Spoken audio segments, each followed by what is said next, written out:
Parvati Manoharrai बालचन्द्रशेखराय सर्वलोकवन्दिताय शुभमङ्गलम्। पन्नगहाराय नन्दिभृङ्गिसेविताय आनन्दताण्डवाय अतुलमङ्गलम्।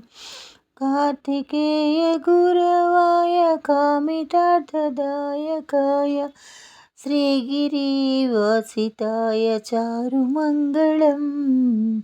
भानुकोटिभास्कराय पालतेन्दिरेश्वराय दीनलोकबान्धवाय दिव्यमङ्गलम्। रुद्ररूपधाराय रुद्राक्षमालिकाय स्फटिकसदृशदेहाय शुभ्रमङ्गलम्। आद्यन्तरहिताय आनन्दभैरवाय अभयवरददायकाय अमितमङ्गलम्। विनतभक्तरक्षकाय विमतदैत्यशिक्षकाय भक्तजनमोदकाय भव्यमङ्गलम्।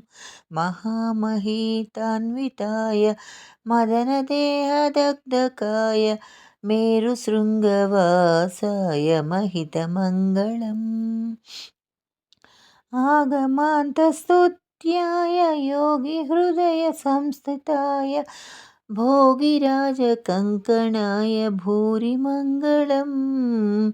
कालगर्भभञ्जनाय कलिजनैकरञ्जनाय श्रीनीलकण्ठाय सर्वमङ्गलम्।